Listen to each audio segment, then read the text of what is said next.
What if the person you were living with turned out to be a predator? So, here's what I'm aware of. Cindy was in contact with a 14-year-old with the username Eno, and they'd been talking for 6 months. And you needed to escape. But, like, I need to get out of here. I don't feel safe here anymore. But you had no money and no one to turn to.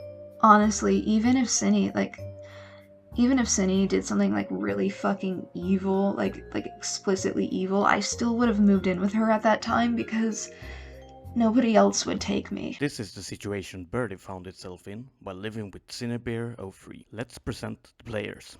Yak, aka Birdie. He is 20 years old, 100k YouTube subscribers, a romantic asexual, formerly hypersexual, gay, trans, autistic, ADHD, BPD, and schizospec. After a troubling home life and a period living in a homeless shelter, Birdie had eventually moved in with Cinebear03, aka Scootaloo Loves Sans. He, her, 21 years old, 500k YouTube subscribers. Both of them are active in the art meme community. The 15th of September 2004, Birdie uploaded a video to its channel called My Roommate Groomed a 14-year-old.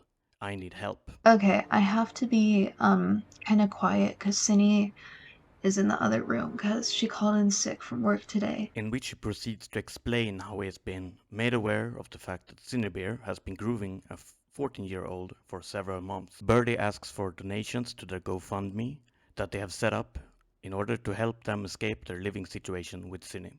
Birdie also talks about how Cine has been touching them with consent, but Birdie views these actions differently in the light of the new allegations. Okay, I'll be honest. She has, with me, now that I'm aware of the extent of her behavior, I've been able to reframe a lot of her actions with me, and I think some of the things she did kind of bordered on sexual assault. Touching back on Cindy's like sexual assault towards me, I'd like to preface this by saying this is gonna get kind of graphic, so I'm sorry. On a daily basis, she like makes comments about my ass, like how big and squishy it is, and how she wants a boyfriend with an ass like mine, and she would constantly slap it and grab it. And I'm gonna be honest, I consented to this because I've never had an IRL friend before, and I didn't know what kind of touching was and wasn't okay. And like, I also consented to her like touching my boobs. And like, I guess like this stuff is fine because I consented to it, but there's stuff that she did that I didn't consent to. Like, she would often poke me like in the ass or like on my crotch and like make jokes about fingering me. And like, I told her not to do this and I said no multiple times, and I would even like scream when she did it.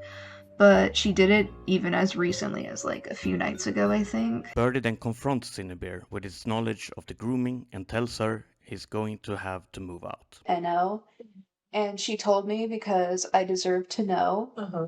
And you knew that Eno was 14. Uh-huh. I think this is very predatory. I don't support this and I don't condone this, and oh fuck. I noticed that you have withheld some information from me about like your behavior because at this point it's not a mistake. Like you can't just accidentally send a 14-year-old porn. No, Like, no, you can't. you you groomed them. I'm not gonna sugarcoat it. What you did was grooming. I I can't support you in this. In what? Just in the situation, like your actions, like at first, like from the information you told me, like I thought you were being impulsive and making dumb mistakes, but this is an intentional repeated behavior that you have continued to do, and I'm not okay with this. And this whole thing has made me realize that you have been inappropriate with me too. Wait, how? You know how I told you not to like poke me in the butt or like on my crotch, and you still do it? Oh, wait, do I do it in the crotch, really? Like, I don't know, sometimes you still make jokes about, like, fingering me and stuff, and you asked me to sit on your face that one time, like, that's not, like, that's a sexual situation that you were gonna put me in, like, I consented to it because I didn't know what kind of touching was and wasn't okay, but now that I'm, like, putting the pieces together, now that I've, like, stepped back and took in the whole view of the situation, you haven't you haven't been treating a lot of people right. Like, you your hypersexuality can only go so far. Like, at this point, you're taking advantage of your fans, and you've taken advantage of me, and I'm gonna be honest, Cindy, I don't want to live with you anymore. Oh my god. I'm sorry. I draw a line here. I can't have you doing these things with kids. I can't live with someone who is taking advantage of children. I I can't. don't want to anymore. I But don't. you still did, and that's the issue. You can't undo this. Like, you have done this with so many people, and I,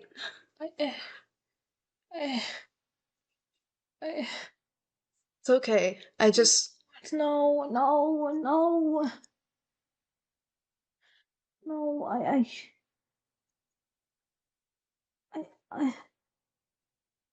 it's okay. want to be better. I want to do better. I want to do You better. can't come back from this. I want to do better. You can't. You can't come back. You can. Please. It's okay, but No, Sunny, Jack, I cannot lose you.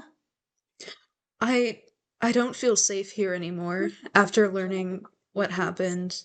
Jack, Dude, I was fucking crying my eyes out earlier when I found out what you did. Jack, please. Broke my heart, Cindy, that you would do that. This hurts me too. Jack, I'm so sorry. I don't want to do this again. It's already been done. The damage is already done. Jack, oh fuck. I'm so sorry. I didn't mean to ever make you feel like I was taking advantage of you. It's not about me. I know, and I know, I, When you've been doing this with them for months too, and you lied to me about it. what do you mean? You would intentionally, like, hide from me that you guys were, like, talking about sexual stuff. You never told me how old they were. I told you we were being hypersexual with each other. Like Yeah, but you never told me how old they were. I thought I did. I thought I told you. And you said out loud that you're being hypersexual with a 14-year-old, and that was okay in your mind. When you said that out loud. I'm sorry. No, I don't think that anymore. Well, then why did you think that to begin with? I Like, don't know. It was some sort of desperation for something familiar. desperation? Something familiar. Like, I don't want to do this anymore. then don't. I won't. I won't ever again. But I'm making a conscious choice. I It's don't want okay. to do it ever again. Cindy? I stopped talking to them for a while because I felt guilty, and I knew I shouldn't have done it. And I Cindy. don't. You can't come back from this. I'm so can't. sorry. I'm sorry. Birdie's GoFundMe quickly reached its goal of $10,000 and is currently at $11,000.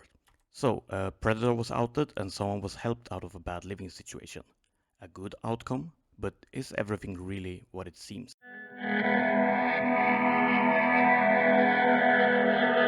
In Birdie's video, he talks about how he feels unsafe and needs urgent help to escape his living situation. Birdie confronting Cinebear doesn't seem to match this at all. If Birdie feels it's in such dangerous position living with Cinebear, even to the point where he has to whisper when talking about it in his video, why would he confront her while still living there? If he really felt that unsafe, he would have arranged somewhere else to stay before confronting Cine, if at all. Cine, however, has another view of the situation. I asked if I could just be with him and cuddle with him because I couldn't stand being alone. He said yes. I laid next to him and I held him, sobbing while he worked on the animation loop for his video. I watched him draw it. I remember asking why he was putting so much effort into an animation loop for a video that he insisted needed to be out as quickly as possible. I don't remember what his response was.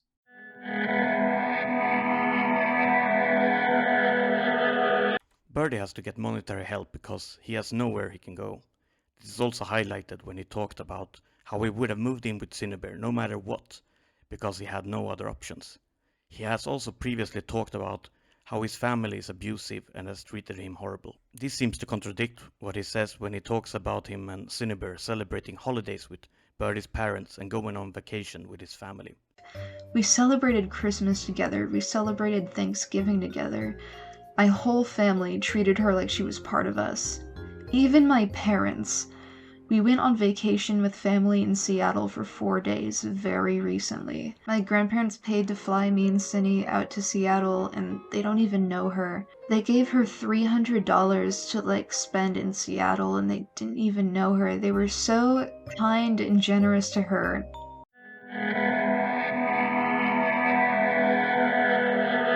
Birdie talks about being accused of mooching off of Cinnabear, which he denies, and talks about how he has been helping with rent, groceries, gas money, and buying other things for Cinnabear. I never wanted to say where I was getting my source of income publicly, because people have been getting on my ass for ooh, you don't have a job, you're mooching off of Cinny, which is all an assumption. Nobody has any concrete evidence of that. I've helped pay rent every month. I've helped pay for groceries. I've given Cindy money for gas. I've paid for a lot of her things. This may have been the case earlier, but later he also mentions how he hasn't gotten his social security for several months and is currently flat broke. In Cinnabear's response, she mentions how he didn't pay any rent for the first 2 to 3 months, and also shows messages confirming they had to convince Birdie to even pay their part of the rent. For the 9 months we stayed together, I would say that half of that time I was paying rent in full. We moved in November, and Jack hadn't considered splitting rent until February.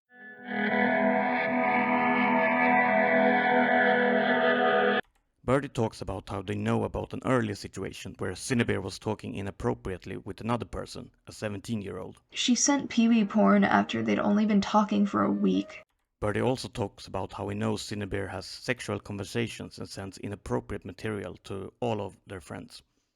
Cindy sent NO porn, including sadomasochistic porn. She encouraged them to draw porn and would get upset when they wouldn't. She shared her sexual fantasies with them and did other things that I don't have the details of. And this was very recently.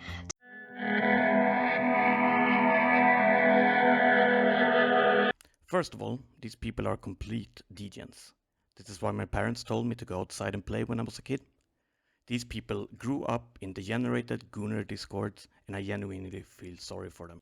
That aside, my opinion is that what Birdie is doing looks pretty scummy, and it feels like he used this situation to enrich himself.